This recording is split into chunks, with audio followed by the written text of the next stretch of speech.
Eu quero compartilhar com você uma das verdades mais importantes do cristianismo, uma das doutrinas mais gloriosas reveladas na Bíblia.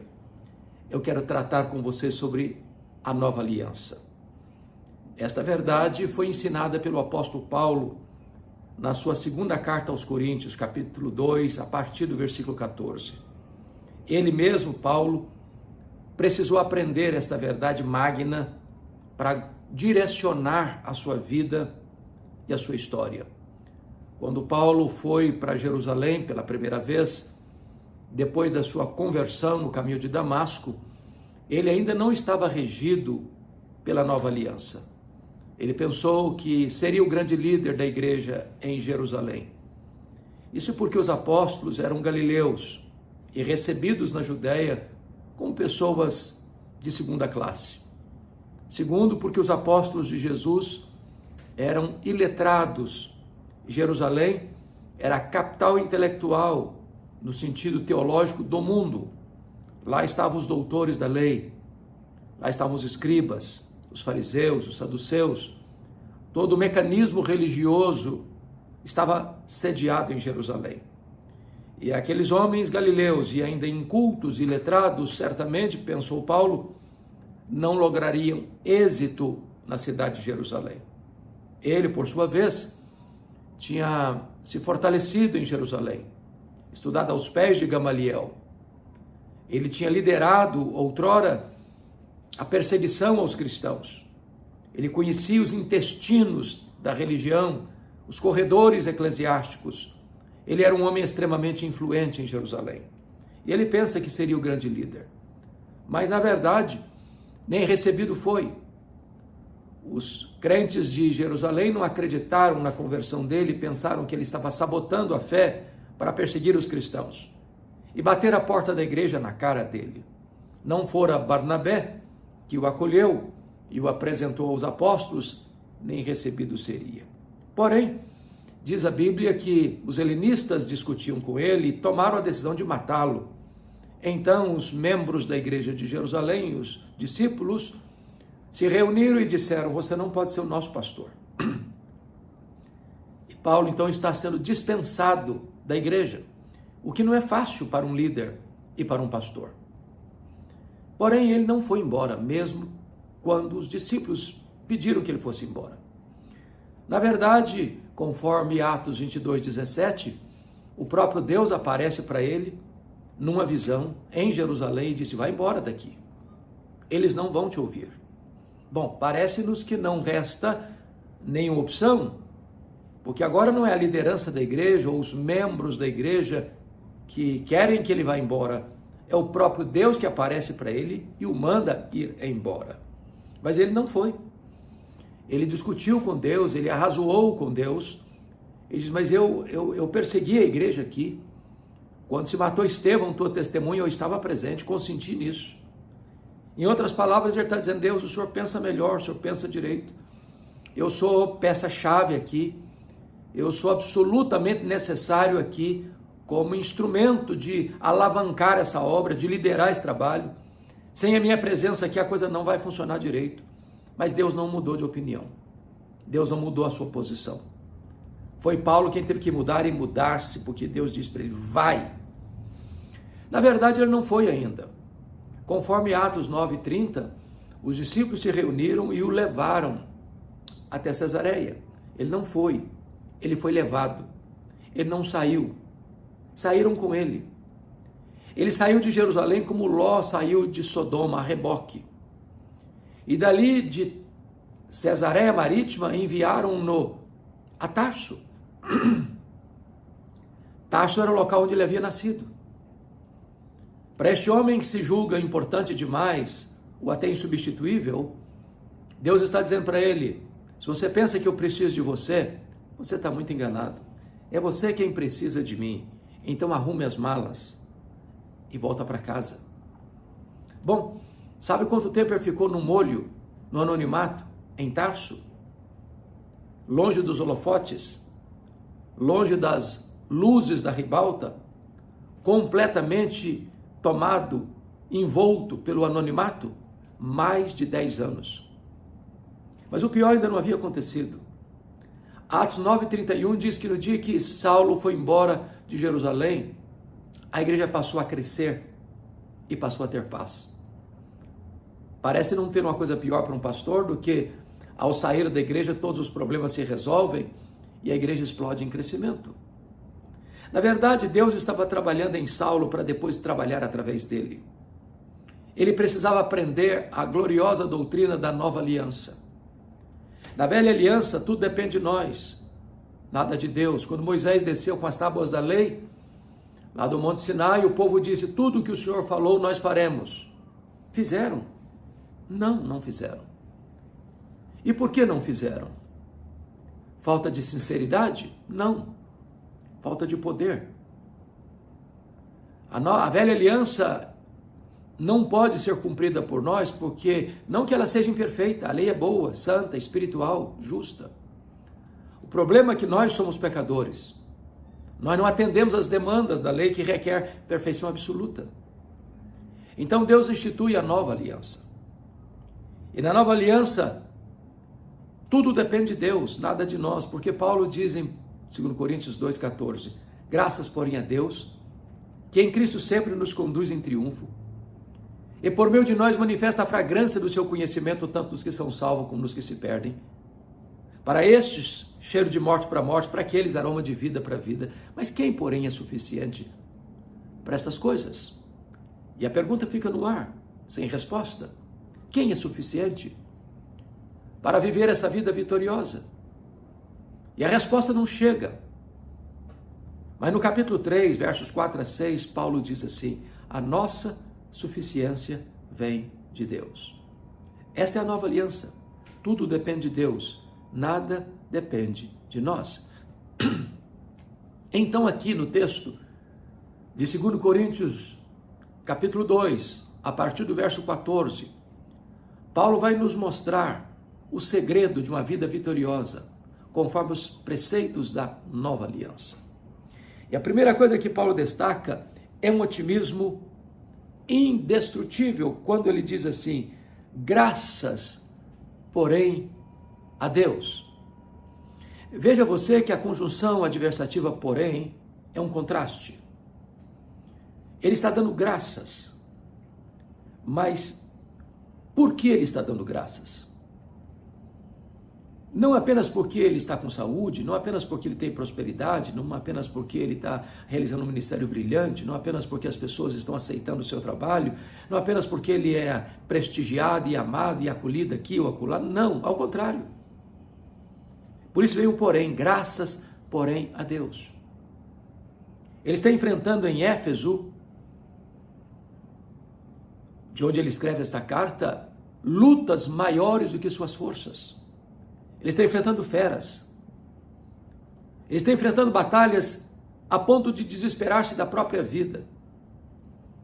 Mas apesar da circunstância amarga, carrancuda, da situação adversa, da crise medonha, do vale escuro, da escassez, das necessidades, das lutas tantas, das pressões externas, dos temores internos, da carranca do inimigo, da fúria do diabo, da perseguição do mundo, das acusações falsas dos falsos apóstolos.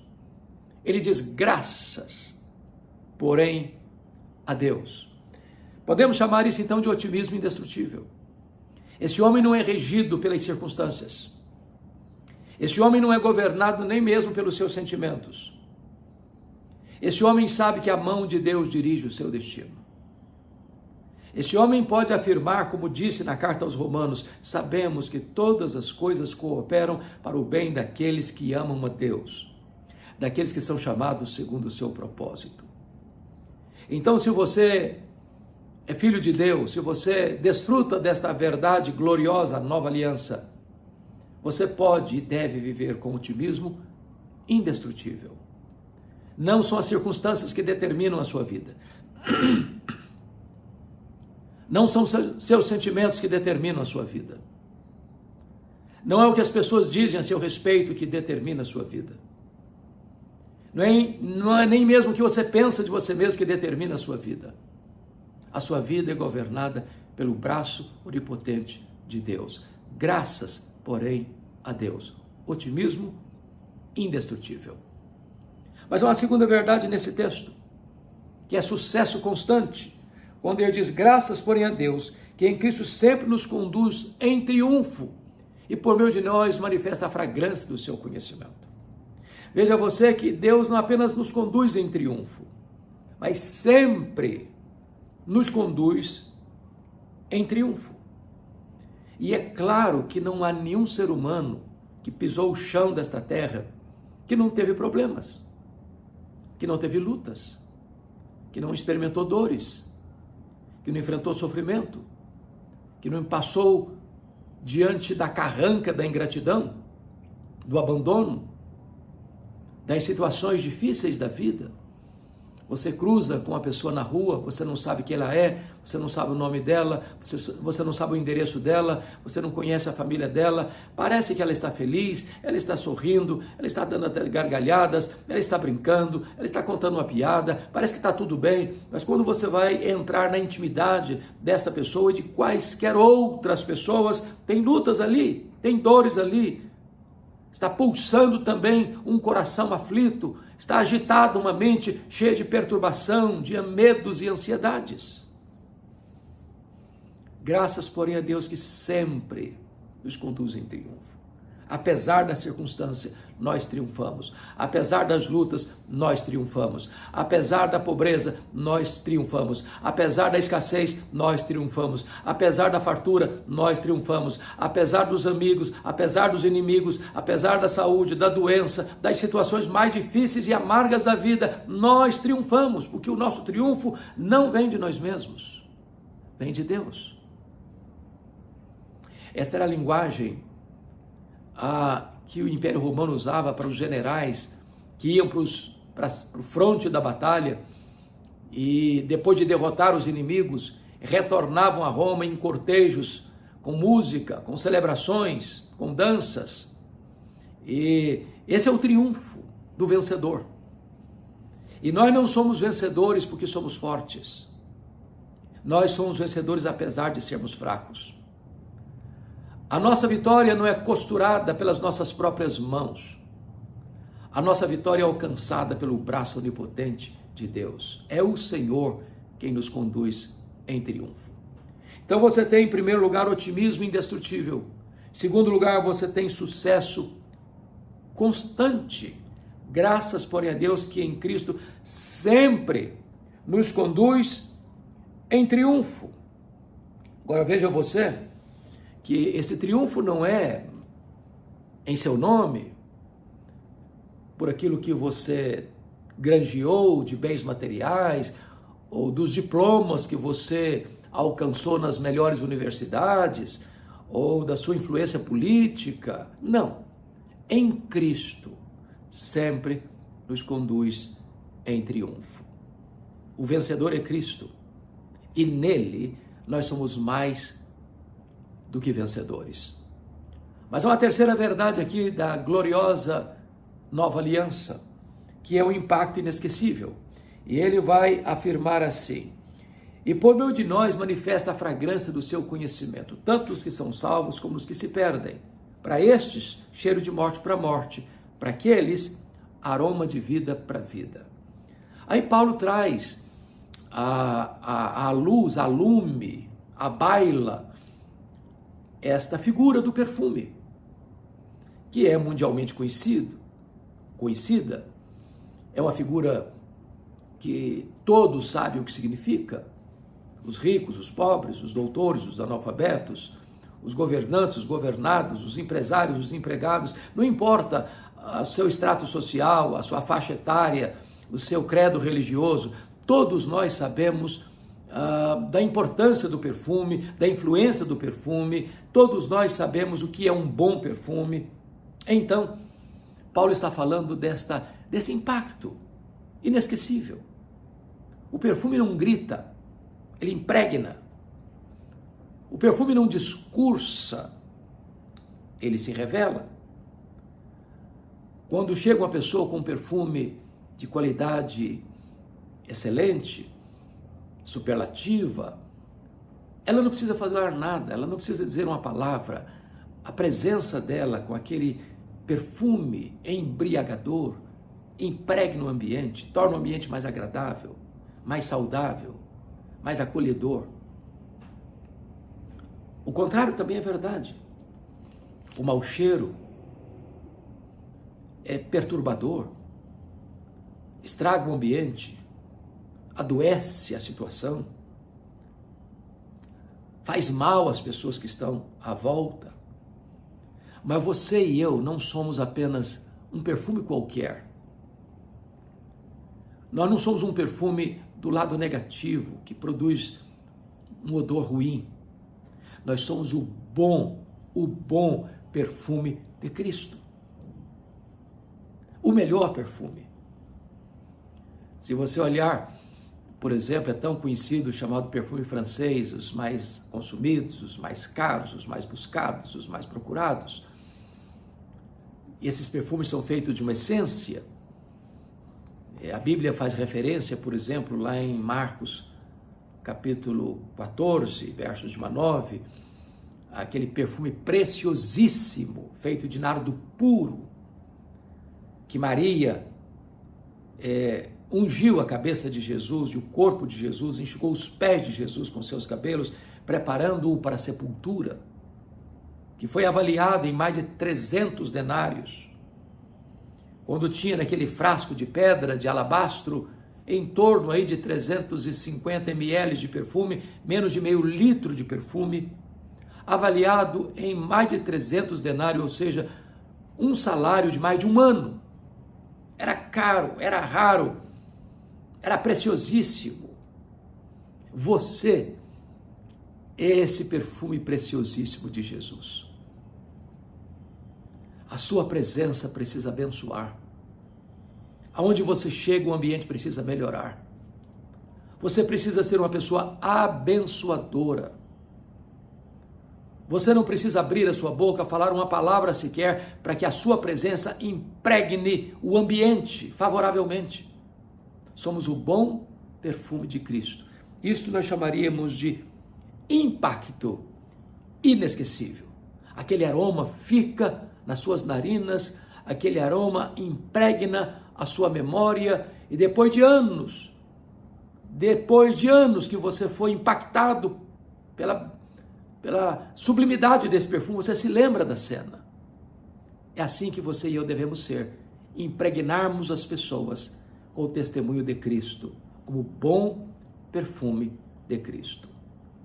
Mas há uma quarta verdade nesse texto que eu passo a destacar, que é a integridade irrefutável. E Paulo vai escrever assim, preste atenção nisso, quando ele diz assim: porque nós não estamos, como tantos outros, mercadejando a palavra de Deus. Antes, em Cristo é que falamos, na presença de Deus, com sinceridade da parte do próprio Deus. É muito triste quando você encontra ainda hoje pessoas que fazem do evangelho um produto,